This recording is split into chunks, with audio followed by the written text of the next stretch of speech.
Hello, hello, bienvenue sur cette chaîne. Bonjour à toi qui me regarde et qui me suit, je te remercie pour cela. Et si tu me découvres, eh bien, je me présente, je suis Chantal Blanchoin, professeure de yoga et coach dans le bien-être et l'évolution personnelle. Et j'ai créé cette chaîne pour vous présenter une multitude de lumineuses personnes qui œuvrent pour le bien-être de tous, le bien-être de la planète. Et donc, si ça te plaît, si tu es attiré pour découvrir toutes ces belles personnes, je t'invite à t'abonner, à liker, à partager un maximum. Aujourd'hui, j'ai le plaisir de vous présenter une autre lumineuse personne qui s'appelle Estelle et qui a créé le kiwi bleu. Bonjour Estelle. Bonjour Chantal, merci de m'accueillir aujourd'hui. Mais je suis ravie d'accueillir ton sourire, d'accueillir le kiwi bleu. Tu vas nous expliquer tout ça parce qu'en fait, j'ai compris que tu avais cheminé et que tu avais découvert que tu avais le pouvoir sur ta vie et que tu t'es dit que tu allais accompagner les autres pour les aider à reprendre leur pouvoir. C'est un petit peu ça. C'est ça, exactement ce qui s'est passé. Donc, je vais t'inviter à te présenter et à nous parler de ton parcours, justement. Qu'est-ce qui a fait que tu en es arrivé à vouloir accompagner les autres? Mais je pense que je vais même commencer par ça, et puis je vous expliquerai après pourquoi j'ai fondé l'entreprise Le Kiwi Bleu. D'accord. Quelque part, on pourrait dire que c'est un petit peu à hasard si je suis tombée dans le coaching, mais comme pour moi, il n'y a pas de hasard, la vie est très bien faite. Le développement personnel, c'était quelque chose auquel j'étais à 1000 lieues. Je ne savais même pas que ça existait. D'accord. Et mon ex-mari a fait une formation de coach. Donc ça remonte un peu, c'était en 2015. Et donc j'ai découvert ce métier-là de coach, j'ai découvert le développement personnel. Et alors là, j'ai eu l'impression de découvrir un truc, mais quand même gigantesque. C'est vrai que je n'avais jamais pris la mesure qu'on avait en fait le pouvoir de prendre sa vie en main, qu'on avait le pouvoir de choisir sa vie, et puis la possibilité aussi de faire ce qu'on avait choisi. Parce qu'on peut dire que je me laissais un petit peu vivre, en fait. J'avais une belle vie, c'est pas la question. Mais je prenais les événements tels qu'ils venaient. Je me posais pas forcément de questions. Et puis alors, le fait de travailler sur moi, de pouvoir évoluer, etc., c'est pas quelque chose que je ne voulais pas. C'est quelque chose que je ne connaissais pas, tout simplement. D'accord. Très bien. OK. OK. Tu faisais quoi comme travail avant, toi? Donc, moi, je travaillais en banque. D'accord. Donc, j'étais à la fin conseiller en gestion de patrimoine. Et puis, D'accord. j'ai créé mon entreprise un petit peu plus tard. Je ne l'ai pas créée tout de suite. D'accord. OK. Et donc, tu as découvert qu'il y avait des possibilités de travail sur soi. C'est vrai que c'est un drôle de mot, mais je ne sais pas comment on peut dire. Moi, j'aime bien dire cheminer vers soi, mais voilà, c'est un peu la même chose. Tu as découvert ça avant, tu n'en avais jamais entendu parler. Avant, je n'avais jamais entendu parler. C'est comme si je découvrais un autre monde, un monde riche de multiples possibilités. D'accord. Alors au début, c'est même un peu perturbant parce qu'il y a énormément de directions dans le développement personnel. Et puis, il y a autre chose qui, au départ, m'a un petit peu perdue, c'est qu'en fait, on peut travailler sur nous dans plein de directions et on peut travailler sur nous de manière indéfinie. Et donc, je me suis dit, mais j'y arriverai jamais. Et après, on comprend tout simplement, c'est ce que tu dis, c'est que c'est simplement un chemin. Donc, c'est Ouais, normal, en fait, qu'on ne voit pas l'arrivée, c'est parce qu'il n'y a pas d'arrivée. Le ouais, but, c'est de profiter du chemin. ouais, c'est vrai. C'est bien dit ce que tu dis. Ouais, exactement. Ok, donc là, tu es sur le chemin, on va dire. Eh ben, nous sommes tous sur le chemin, alors qu'on en ait conscience ou pas, Mhm. mais nous y sommes. Et tu Et en es où sur ton chemin? sur mon chemin, j'ai fait des grands changements parce que quand on s'aperçoit qu'on peut reprendre sa vie en main, on peut s'apercevoir à un moment que la vie qu'on vit n'est pas forcément celle qu'on aurait voulu. Et pourtant, sur le papier, je pouvais cocher toutes les cases. Un travail Mhm. qu'on pouvait dire, enfin, ouais, plus que correct, la maison, le mari, mon fils, etc. Donc effectivement, sur le papier, tout allait très bien. Pourtant, je sentais qu'à l'intérieur de moi, il manquait quelque chose. Il y avait quelque chose qui n'était pas aligné, que je n'étais pas tout à fait à ma place. Et comment ça se manifestait? Alors, ça s'est manifesté quand même de manière un peu dure, parce que parfois, j'ai l'impression que j'ai eu une très belle vie depuis que je suis toute petite et qu'il m'est rien arrivé de grave, entre guillemets. Si je parle de moi, ça va pas forcément être le sujet, mais j'ai quand même eu des difficultés pour avoir un deuxième enfant que même j'ai jamais eu. Donc ça a D'accord. été de la PMA avec des tentatives de FIV, avec 2 fausses couches. Donc ça s'est déjà manifesté comme ça, si tu veux. Après, j'étais en arrêt parce que j'avais un travail qui est très intéressant, mais qui n'était plus fait pour moi. D'accord. J'avais beaucoup de travail, je faisais beaucoup de routes et je me suis épuisée aussi. Donc tu cumules ça, le travail plus les fausses couches, ben, au bout d'un moment, en fait, ça a explosé. D'accord. Ok. Et j'avais cette volonté de changer de métier et de devenir coach. Mais comme j'étais persuadée qu'être salariée, c'était mieux pour avoir un deuxième enfant, en fait, je tenais. Mais dans la vie, elle n'est pas faite pour ça. En fait, la vie, on ne la fait pas au forceps. La vie, on ne la porte pas à bout de bras. En fait, on n'est pas dans le forcing tout le temps. Donc, si j'avais compris ça avant, il y a des choses qui se seraient peut-être mieux passées. Les choses auraient été différentes. Mais l'essentiel, c'est de les comprendre à un moment donné. Et ça fait longtemps que tu as pensé que coach était ta voie? 2015, je l'ai su. Qu'est-ce qui t'a fait dire ça? Je regardais, en fait, du coup, je me suis intéressée au coach.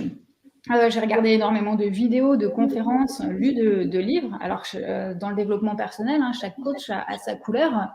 Il y en a qui sont vraiment plutôt push, on y va. Il y en a d'autres qui sont plutôt, en fait, dans la sérénité, dans l'introspection. Mais à la rigueur, peu importe la forme, je me retrouvais dans le fond, dans le discours et dans surtout le fait que quoi qu'il se passe, finalement, ce n'est pas tant l'événement en lui-même qui compte, hein, c'est la manière dont je vais y réagir et qu'est-ce que j'apprends et qu'est-ce que j'en fais ensuite. Et j'ai ressenti aussi cette envie de transmettre aux autres. Ce que toi, tu avais perçu, ce que tu avais compris, ce que tu avais transcendé, tu as voulu le partager. Oui, c'est ça. Ok. Et puis quand je vois ma vie d'aujourd'hui avec les changements que j'ai faits, où je me sens quand même beaucoup plus sereine, beaucoup plus heureuse, joyeuse, et où je me sens voilà, aussi plus à ma place et je me dis ma vie me correspond plus, c'est ça. C'est pour ça aussi que j'ai envie d'accompagner les gens. Ouais. Parce qu'en fait, moi, quand je t'entends, je comprends qu'il y a énormément de personnes qui sont dans ton cas, qui ne pensent pas qu'ils aient un travail à faire sur eux. Moi, c'était comme ça aussi. Donc, je pense qu'on passe tous par cette étape où finalement, la vie nous offre des opportunités comme ça de travail, de rencontres, etc. Et puis, on les vit sans vraiment se poser de questions et sans vraiment que ça nous épanouisse, sans vraiment que ça nous mette en joie. Mais c'est comme ça. On a l'impression qu'on n'a pas la main, en fait. Et donc, je me dis que énormément de personnes encore sont certainement dans cette vision des choses. Et à t'entendre, peut-être qu'ils vont se dire: ah oui, mais moi aussi, je me sens pas très bien là à ma place. J'aimerais changer, mais qu'est-ce que j'ai peur de changer? Alors, qu'est-ce qui a fait, toi, que tu as pu basculer du coup? Parce que c'est ça la difficulté, c'est de basculer dans le salariat, c'est quand même beaucoup plus sécurisant peut-être. Il y a plein de changements que tu as opérés dans ta vie. Tu t'es fait accompagner par des coachs? Je me suis fait accompagner et il y a quand même de gros changements aussi que j'ai fait quand j'étais en formation de coach. Donc, je commençais à avoir déjà des outils pour travailler sur moi. Et en formation, on avait aussi un master coach, donc un coach déjà diplômé qui nous accompagnait et qui nous aidait à travailler sur nous. Ouais, très bien. C'est indispensable. Pour devenir coach, il faut travailler déjà sur soi, utiliser les outils qu'on va transmettre, effectivement. Voilà, donc ça m'a beaucoup aidée en fait sur le chemin. D'accord. Et il y a une question qui m'a beaucoup aidée, j'avais même fait un article dessus, c'est qu'est-ce que tu ferais si tu n'avais pas peur? Et là, ça change tout, parce qu'on s'apercevrait que si on n'avait pas peur, très certainement qu'on ne vivrait pas du tout ce qu'on vit actuellement. Tout à fait. Ouais. Et à partir de ce moment-là, alors le but, c'est pas de tout changer du jour au lendemain. Le but, c'est pas de sauter dans le vide sans parachute. On est bien d'accord. Hein. Mais c'est déjà de se dire qu'est-ce qu'au fond de moi, je veux. Qu'est-ce que j'ai envie et comment je vais faire pour m'en rapprocher le plus possible. Mais parfois, on ne sait pas. On sait que là où on est, ça ne nous convient pas, mais on ne sait pas qu'est-ce qui nous conviendrait. On est d'accord ? On est d'accord. C'est même difficile de savoir ce qui nous conviendrait. Alors, il y a un premier exercice qui est je liste tout ce que je ne veux plus. D'accord. C'est tout simple, mais ça commence aussi par là. Quand on ne sait pas ce qu'on veut, on va déjà définir tout ce qu'on veut plus. Donc, ça D'accord. va nous donner des premières pistes. Après, moi, il y a un truc que j'adore faire à mes clients. C'est tout simplement, je leur demande de dessiner leur vie actuelle et de dessiner leur vie future. Pourquoi le dessin? Parce qu'en fait, le dessin, ça nous sort de la réflexion. Alors oui, on réfléchit pour dessiner, mais on ne va plus être dans je ne sais pas. On va décider une première chose, on va se dessiner soi. Après, on va se dessiner un endroit où on habite peut-être. Et on va rajouter des choses, on va percevoir qu'il y a des choses différentes de là où on est aujourd'hui. Puis après, on va rajouter de la détente avec un petit bonhomme qui sourit ou un petit bonhomme assis qui est plus cool, etc. Et le dessin a ce pouvoir-là, en fait, de nous permettre de commencer à voir ce dont on aurait envie. D'accord. Ok. Ça peut être des collages aussi? C'est la même qualité de travail? Alors, ça peut être des collages aussi, en fonction de ce qui nous parle le plus. Après, l'avantage du dessin, c'est comme ça sort vraiment de soi? nous. On ne va pas aller chercher des idées ou prendre des idées qu'on va trouver ailleurs par rapport au collage. Oui, je comprends, ça sort vraiment. Après, c'est en fonction de chacun. Alors pourtant, moi, je suis absolument nulle en dessin. Donc, ne vous dites pas, moi, j'y arriverai jamais. Non, moi, je suis hyper nulle en dessin.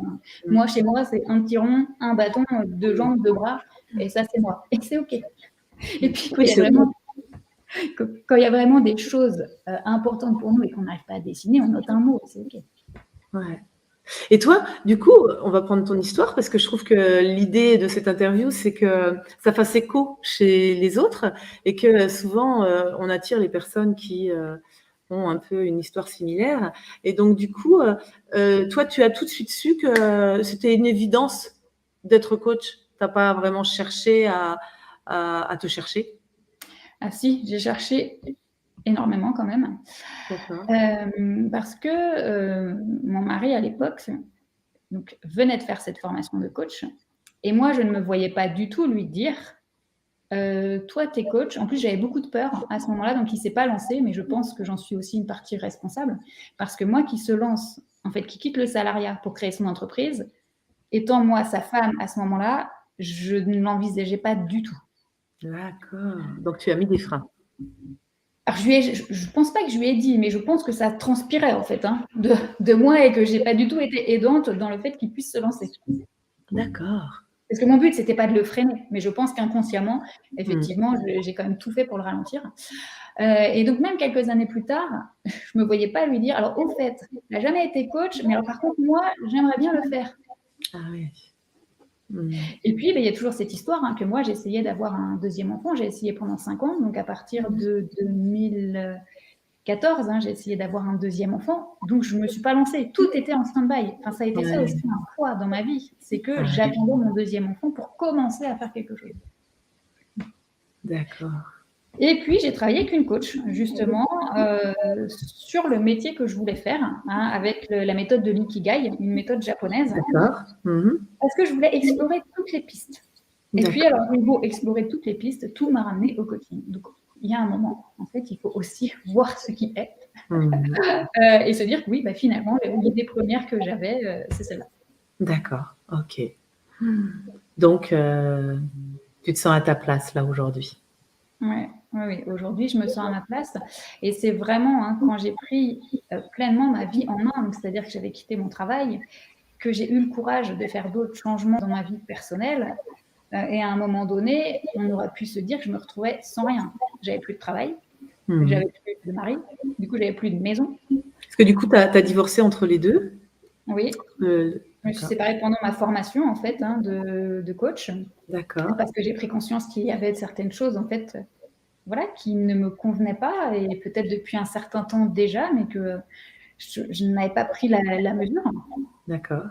Et donc, j'aurais pu avoir l'impression de repartir de zéro, en fait. Et pourtant, je n'ai jamais eu cette impression-là. Parce que j'ai enlevé tout ce qu'il y avait dans ma vie. Je savais que j'allais la reconstruire avec des éléments que j'allais choisir. D'accord. Et là, ça change tout, du coup. J'ai choisi le métier que je veux faire, j'avais choisi, alors plus ou moins où j'habitais, mais j'ai choisi comment je l'aménageais, etc. Et puis aujourd'hui, je vis vraiment une vie qui me correspond. Alors il y a D'accord. toujours des hauts et des bas, et le but, c'est pas de les enlever dans la vie, mais c'est de faire en sorte que les choses soient plus fluides, plus faciles. Et puis surtout, quand on a vraiment cette confiance en nous et cette confiance dans la vie, qu'on est convaincu que quoi qu'il se passe, de toute façon, ça se passera bien et qu'on arrivera à s'en sortir, ben là, ça change tout. Ouais. Et du coup, on a une autre vision des choses. Et la vie, elle est d'autant plus facile. Ouais, ouais. En fait, on appréhende les choses différemment. Et les pépins, comme tu les appelles, les pépins du quotidien, bah, en fait, on les accueille en se disant, enfin, pour ma part, hein, moi, je les accueille maintenant en me disant, tiens, bah, qu'est-ce que je vais encore apprendre sur moi là, parce que ça me demande, ça me pique là, c'est un peu heurtant. Et on en apprend sur soi plutôt que de dire, ah, j'ai pas de chance. Un tel n'est pas gentil, cette situation est compliquée. En fait, c'est de ramener tout à l'intérieur de soi. C'est ce que tu transmets. C'est tout à fait ça. Voilà, parce que j'ai fondé, tu en as parlé, l'entreprise qui s'appelle le Kiwi Bleu. En effet, parce que dans un kiwi, il y a des pépins. Les pépins, on les voit, on les mange et ils ne nous gênent pas. Et le but, c'est que dans la vie, ça fasse pareil. Parce que tu le disais, dans la vie, on a des pépins, il y a des aléas, des imprévus. Alors le but, c'est qu'on les voit. On ne se voit pas la face. Non, le but, c'est pas tout va bien, tout va bien. Non, on les voit. Ok, les pépins. Par contre, on sait qu'on va avoir toutes les ressources en nous pour pouvoir y faire face. Et en effet, ça change totalement notre vision des choses. Et puis, de toute façon, les choses sont ce qu'elles sont. Il nous arrive ou il nous est arrivé quelque chose, de toute façon, c'est là. Et on ne peut pas le changer. Parce que très souvent, en fait, on a aussi l'esprit perdu dans le passé en réfléchissant, bah, si j'avais fait ci, si j'avais fait ça. Bah oui, mais c'est trop tard. Hein, c'est un peu brutal de dire ça, mais c'est trop tard. Ce qui est passé est passé. Et puis, on a nos peurs qui nous freinent parce qu'on a aussi notre esprit qui se projette tout le temps, en fait, dans le futur. Et qu'est-ce qui va se passer si je fais ceci et si je fais cela? Oui, mais sauf que le futur, on ne le connaît pas. Alors, des fois, c'est bien de se poser et de se dire, j'ai un projet, je vais envisager toutes les possibilités. Oui, mais on fait ça à un moment dédié, on se cale un moment pour y réfléchir, et ça n'empiète pas, en fait, notre esprit tout le temps, tout le temps, tout le temps. Ok. C'est super l'idée du kiwi, je trouve, parce que effectivement, il y a plein de fruits où les pépins, on les mange pas. Mais le kiwi, effectivement, c'est quelque chose de fluide qui se mange et qu'on le voit. C'est une belle métaphore. Je trouve que c'est parlant. Ouais, c'est chouette. Ouais. Oui, parce qu'on avale un pépin de pomme, on s'en rend compte direct. Et souvent, c'est ce qu'on fait dans la vie. En fait, on n'en veut pas. Ce qui nous arrive, on n'en veut pas, on le recrache et on fait tout pour essayer de l'éloigner de nous. Sauf qu'il est là, il est là. Ouais. Oh, ok, c'est super. Et donc, du coup, ton accompagnement, parle-nous de ton accompagnement. Est-ce que, comment les gens qui viennent te voir, c'est quelle problématique? Est-ce que tu es spécialisée? Est-ce que c'est plutôt large? Est-ce que il y a un processus? Donc, est-ce que tu dis qu'il faut au moins tant de séances ou je sais pas? Qu'est-ce que tu peux nous dire sur ton accompagnement? Donc, moi, je fais vraiment de l'accompagnement individuel. D'accord. Donc, une séance de coaching, il y a 2 objectifs. Parce que le coaching, c'est à la fois un travail sur soi. Alors, on peut travailler sur énormément de sujets. On peut travailler sur l'estime de soi, la confiance en soi, les peurs, la gestion des émotions, énormément la gestion des priorités, mais toujours avec une mise en action. Parce que penser à son problème, c'est bien, mais ça ne va pas le changer concrètement. Donc, c'est toujours se poser la question, quel changement est-ce que je fais tout de suite dans ma vie pour commencer à régler mon problème ou à atteindre mon objectif? D'accord. Moi, j'ai choisi d'accompagner plus particulièrement les personnes qui, à un moment donné, peuvent se sentir dépassées ou débordées. Parce que dans notre vie, on a une multitude de rôles. On travaille, on peut être parent, on a des activités dans la vie associative, on a la logistique, parce que notre maison à entretenir, on est médecin aussi, on a des enfants. On est frères et sœurs, on est amis, on est aussi enfants parce que parfois on a nos parents dont on s'occupe. Et en fait, c'est la multiplicité de tous ces rôles qui à un moment peut en fait être pesante et peut nous déborder. Tout à fait. Et donc ça, je l'ai vécu. Moi, cette sensation, en fait, de ne plus savoir comment faire, de ne plus savoir comment gérer. J'étais en arrêt, hein. J'ai heureusement eu un médecin qui m'a repêché à temps, en fait, avant que je tombe en épuisement. Et aujourd'hui, c'est ça que j'ai envie de dire. Il y a des symptômes pour ça. Quand on se sent déjà fatigué, ou alors quand on ne s'arrête jamais, D'accord, quand on n'arrive pas à dormir, quand on ne sait pas comment on va réussir à tout caler dans son agenda. Et puis, il y a d'accord. un symptôme qui est hyper basique, c'est vous regardez votre agenda, s'il n'y a plus une seconde pour respirer, c'est que on peut se dire qu'il est trop rempli et en fait qu'on s'oublie. Parce qu'en fait, on prend soin des autres, mais alors nous, on s'occupe jamais de nous. Ouais. Et à partir du moment où on a des petits symptômes comme ça, où on se dit: «Ben moi j'ai ce rêve-là, mais je l'ai mis de côté», ou alors j'arrive et je suis tellement fatiguée que j'ai même plus envie de rien. J'ai juste envie que la journée, en fait, elle s'arrête et que je sois tranquille. Ouais, Tout ça, d'accord. ce sont des petits symptômes qui peuvent nous aiguiller. Il n'y a pas forcément de grands changements à faire, mais à se dire qu'il y a des petites choses que je peux ajuster dans ma vie. D'accord. Donc tous ces exemples-là que tu nous as donnés, si toi tu nous entends là, qui nous regarde, tu te dis oh là là, je suis vraiment là-dedans, eh bien il est peut-être temps de prendre rendez-vous avec Estelle. On est d'accord? On est d'accord. Alors on simule ça. Je prends rendez-vous avec toi. Qu'est-ce qui se passe? Alors, on fait toujours un premier D'accord. entretien qui est offert pour échanger en fait sur la problématique. D'accord. Parce que pour moi, il y a 3 choses qui sont importantes. Moi, je veux m'assurer que c'est une problématique que je peux accompagner parce qu'on a tous nos spécialités. D'accord. Et il y a des problématiques que je peux accompagner ou non. Hein, moi, je suis coach, je travaille vraiment sur le présent. Il y a d'autres métiers, hein, par exemple les psychologues, qui vont travailler plus sur le passé. Donc, en fonction voilà, de la demande de la personne, je veux vérifier que c'est quelque chose ben voilà, sur lequel je peux travailler. Après, le but, c'est vraiment de voir si le feeling il passe. Parce qu'un accompagnement, c'est vraiment une question de confiance. Donc, il faut que ça marche dans les deux sens. Hein. Moi, l'objectif, c'est que mes clients se sentent suffisamment en confiance pour pouvoir se livrer. Parce qu'on fait un travail en profondeur. Hein. On fait un travail où on va aller creuser à l'intérieur. Donc, il faut pouvoir voilà, parler et se livrer en toute confiance. Et après, j'explique comment ça se passe le coaching et voir si ça correspond aussi aux attentes de la personne. D'accord. Parce que ce qui est hyper important dans un coaching, donc effectivement, ça se fait sur plusieurs séances. Donc, on définit aussi le nombre de séances. Moi, je travaille de deux manières différentes. Soit je propose en fait la formule, ce que j'appelle à la carte, c'est-à-dire mon client, il est libre en fait de revenir de séance en séance. Ou alors, je travaille en accompagnement global, où là, la technique, elle est un petit peu différente parce que les séances, elles sont plus longues. C'est 1h30 au lieu d'1 heure. Et il y a du travail à faire entre chaque séance. Donc, ce n'est pas le même engagement. D'accord. Tout dépend en fait du travail qu'on a envie de fournir à un moment et puis qu'au départ, on se sent aussi capable de faire. Ok. Le coaching, c'est ça. Hein, c'est qu'on va définir en plus des actions de toute façon à mettre en place de séance en séance. Donc, il faut avoir une vraie envie de travailler sur ça et se sentir prêt aussi à avancer. Tout à fait. Ok. Donc, quand tu dis séance à la séance, ça veut dire que c'est juste un petit truc à régler, qu'on a besoin d'un petit coup de pouce, ou dans quel cas on peut faire ce choix-là? Ça dépend du mode de fonctionnement de chacun. Ah, Il y a d'accord. des personnes qui, par exemple, moi, préfèrent savoir quand je commence, quand ça finit et combien ça va me coûter. Ouais. Donc, combien de temps ça va me prendre et combien ça va me coûter. C'est pour ça que je propose voilà, l'accompagnement global parce qu'on connaît toutes les cartes, les règles du jeu sont posées dès le début. D'accord. Il y a des personnes aussi qui ont besoin de se sentir plus libres, qui ont besoin en fait de pouvoir se dire moi à tout moment je veux pouvoir arrêter, j'ai pas envie de m'engager sur 5, 6 séances. Si au bout de 3, j'ai plus envie d'y aller, c'est ok. Donc ça dépend plutôt en fait de son mode de fonctionnement parce qu'en fait on peut traiter les mêmes problématiques. Ah, d'accord.